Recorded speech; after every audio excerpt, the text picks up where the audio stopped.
September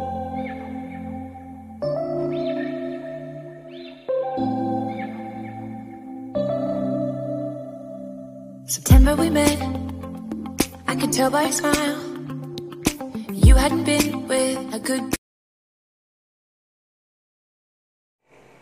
Hi friends, எல்லாரும் எப்படி இருக்கீங்க? உங்களை பார்த்ததுல எனக்கு ரொம்ப சந்தோஷம். இன்னைக்கு நிறைய புது फ्रेंड्स நம்ம சேனல்ல ஜாயின் பண்ணிருக்கீங்க. எல்லாருக்குமே ரொம்ப ரொம்ப நன்றி.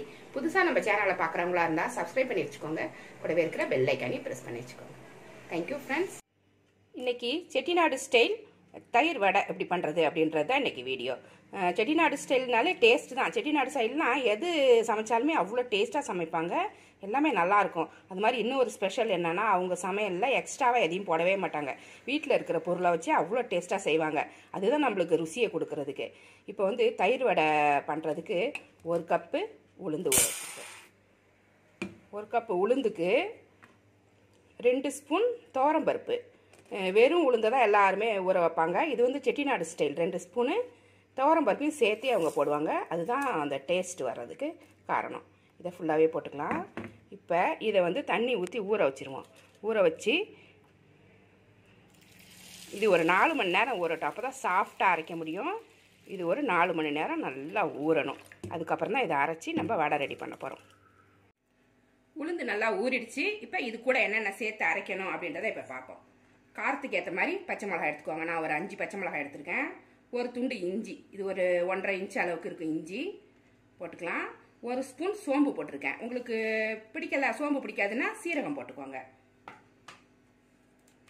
இல்லை கொஞ்சமாக பெருங்காயம். இதை போட்டு மிக்சியில் தான் நான் அரைக்க போகிறேன். கிரைண்டரில் அரைக்கல. கிரைண்டரில் அரைக்கணும் அப்படின்னாலே நிறைய பேர் வந்து வடையவே மறந்துடுறோம், கிரைண்டரை கழுவுறதுக்கு பயந்துக்கிட்டு. மிக்சியில் அரைச்சோம்னா நம்மளுக்கு ரொம்ப ஈஸியாக இருக்கும். ஒரு 1/2 ஸ்பூன் பெருங்காயம் போட்டிருக்கேன். இப்போ இதை மிக்சியில் கொஞ்சம் கொஞ்சமாக போட்டு தண்ணி ஊற்றி அரைக்கக்கூடாது. கொஞ்சம் கொஞ்சமாக தண்ணி கையில் ஊற்றி தெளிச்சுட்டு கெட்டியாக அரைச்சிட்டு வரணும். நல்லா மஞ்சிருக்கணும், அதே சமயம் நல்லா கெட்டியாகவும் இருக்கணும். இதை நம்ம அரைச்சிட்டு வந்துடலாம். மாவு அரைச்சிட்டு வந்தாச்சு. இது மாதிரி கெட்டியாக அரைச்சிட்டு வந்துடணும். அப்போ தான் நம்மளால் வடை தட்டுறதுக்கு ஈஸியாக இருக்கும். இப்போ இதுக்கு தேவையான உப்பு போட்டுருவோம்.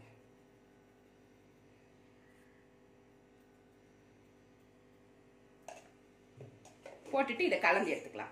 வடை மாவு ரெடி ஆயிடுச்சு.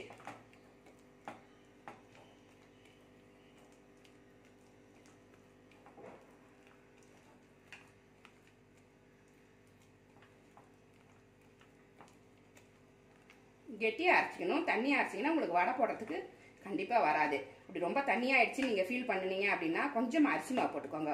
ஒரு 4 ஸ்பூனு, ஒரு 3 ஸ்பூன் இல்லை 4 ஸ்பூன் அரிசி மாவு போட்டு அதை அப்படியே மேட்ச் பண்ணிக்கலாம். கரெக்ட் ஆகிடும். உப்பு போட்டு கலந்தாச்சு. இப்போ கொஞ்சமாக கருவேப்பிலை போட்டுக்கலாம். கொஞ்சமாக போட்டால் போதும். ஏன்னா தயிர்லையும் நம்ம கருவேப்பிலை போட போகிறோம். நிறைய அப்புறம் கருவேப்பிலை எடுத்து சாப்பிட்ற மாதிரி இருக்கும். இதை நல்லா பிசைஞ்சு எடுத்துக்கலாம். வடை சுடுறதுக்கு எண்ணெய் சூடு பண்ணியிருக்கேன். அது சூடாயிருச்சு. எண்ணெய் சூடாயிருச்சு. இப்போ கையில் கொஞ்சமாக தண்ணி தொட்டுக்குங்க. தொட்டுக்கிட்டு கொஞ்சம் கொஞ்சமாக இதை போட்டுவிட்டு ஒரு கட்டை வரலாலே ஒரு ஓட்டை போட்டுட்டு இப்படி போட்டுவிட்டு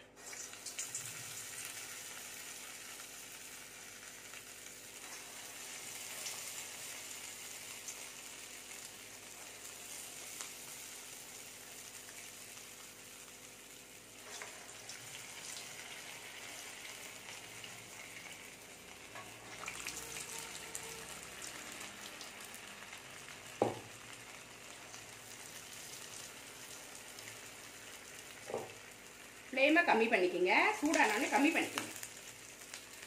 இல்லைன்னா டக்குன்னு செவந்து போயிடும், உள் மாவு வேகாது.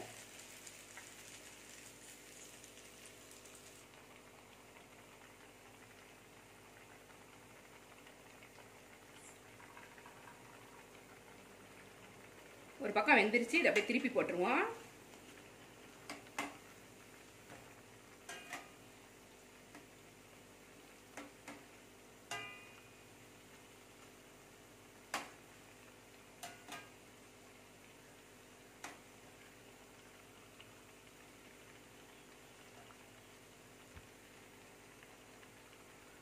வடை நல்லா வெந்துருச்சு. இந்த மாதிரி வேகும்போது கரெக்டாக எடுத்துருங்க.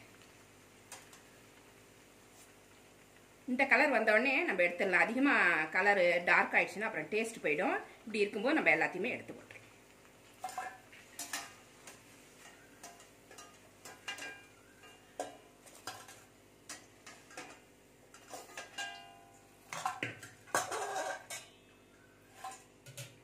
எல்லா வடையுமே இது மாதிரி ரெடி பண்ணி எடுத்து வச்சுக்கலாம்.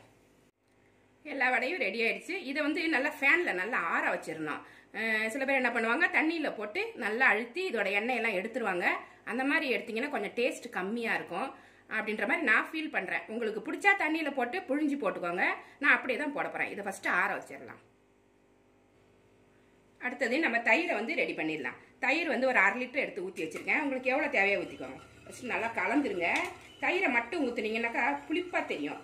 அதனால் கொஞ்சமாக பால் கலந்துக்கலாம். ரொம்ப கொஞ்சமாக கலந்துக்கோங்க.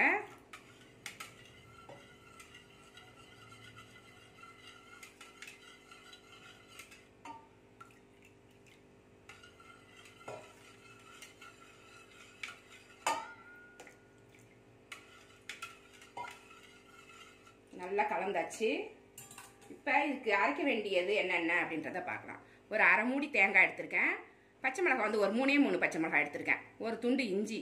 இது 3த்தையுமே அரைச்சி இதில் வந்து சேர்க்க போகிறோம். இதை அரைச்சிட்டு வந்துடலாம். பேஸ்ட்டாக அரைச்சிட்டு வரணும். தேங்காய் அரைச்சிட்டு வந்தாச்சு. இதை அப்படியே தயிரில் கலந்துட்டு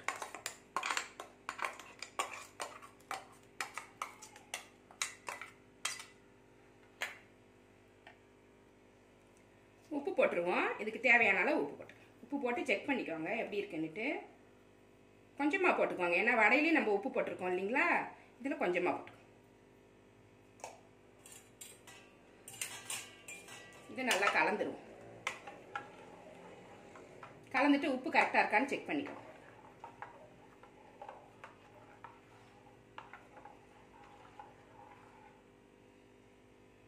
இதை இப்போ தாளிச்சிடணும். தாளிக்கிறதுக்கு ஒரு சின்ன வானலில் எண்ணெய் சூடு பண்ணியிருக்கேன். 1 ஸ்பூன் எண்ணெய் ஊற்றிருக்கேன். இப்போ எண்ணெய் சூடாயிருச்சு. கடுகு உளுந்தம்பருப்பு 1 ஸ்பூன் போட்டு தாளிச்சிடலாம்.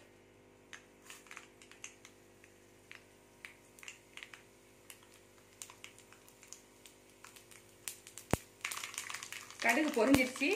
இப்போ ஃபர்ஸ்ட் கருவேப்பிலை போட்டுருவோம்.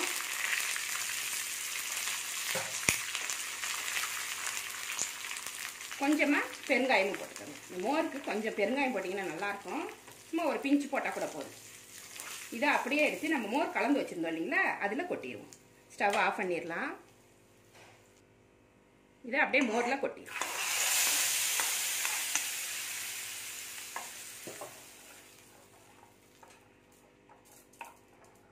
இப்போ தயிர் வடைக்கு தயிர் சூப்பராக ரெடி ஆகிடுச்சு.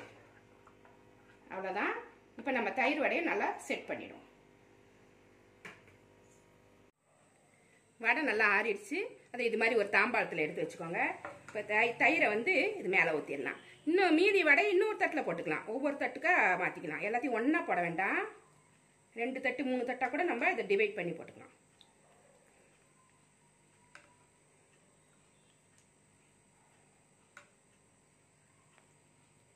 வடை ஃபுல்லாக முங்குற மாதிரி ஊற்றிக்கோங்க.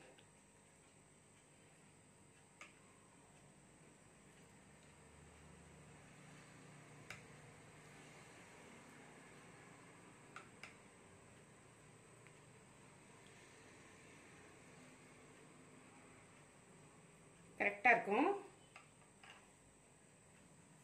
இப்போ கொத்தமல்லி தழை கட் பண்ணி வச்சுருக்கேன். லைட்டாக போட்டுக்கலாம். விருப்பப்பட்டீங்கன்னா சாட் மசாலாவை லைட்டாக எடுத்து வைக்கணும். நல்லாயிருக்கும் டேஸ்ட்டு. குழந்தைங்களுக்குலாம் ரொம்ப பிடிக்கும் சாட் மசாலா. அடுத்தது தனி மிளகாய் பொடி. சும்மா இது ஒரு லைட்டாக ஒரு கலருக்காக. காரம்லாம் நம்ம பச்சை மிளகாய் போட்டுட்டோம். இருந்தாலும் இது ஒரு டிசைனுக்கு அப்படி போட்டுட்டோம். டேஸ்ட்டாகவும் இருக்கும் மிளகாய் பொடி. இப்போ இது மேலே கொஞ்சமாக காரா பூந்தி போடுறேன். இது வந்து ஒரு 1/2 மணி நேரம் ஊறினா தான் தயிர் வடை ரெடி ஆகும். அப்போ வந்து நம்ம நிறையா போட்டுக்கலாம். இப்போ கொஞ்சமாக போட்டுக்கலாம் ஒரு டேஸ்ட்டுக்காக. சாப்பிடும்போது நிறையா போட்டுக்கலாம். இது எல்லாருக்கும் கப்பில் போட்டு கொடுக்கும்போது கொஞ்சம் அதிகமாக காரா பூந்தி போட்டிங்கன்னாக்கா குழந்தைங்க விரும்பி சாப்பிடுவாங்க. பார்க்குறதுக்கே எவ்வளோ சூப்பராக இருக்குது பாருங்கள் தயிர் வடை. இது ஒரு 1/2 மணி நேரம் ஊறிச்சுன்னா ரெடி ஆகிடும். நல்ல டேஸ்டான தயிர் வடை ரொம்ப ஈஸியாக ரெடி பண்ணிட்டோம். இது வந்து செய்யறதுக்கும் ரொம்ப ஈஸி, சாப்பிட்றதுக்கு ரொம்ப டேஸ்டியாக இருக்கும். இந்த ரெசிபி உங்களுக்கு பிடிச்சிருந்தா நம்ம சேனலை சப்ஸ்கிரைப் பண்ணி வச்சுக்கோங்க. கூடவே இருக்கிற பெல் ஐக்கானி ப்ரெஸ் பண்ணி வச்சுக்கோங்க. லைக் பண்ணுங்கள், ஷேர் பண்ணுங்கள், கமெண்ட் பண்ணுங்கள். இவ்வளோ நேரம் என்னோட வீடியோவை பார்த்தா எல்லாருக்குமே நன்றி. Thank you friends.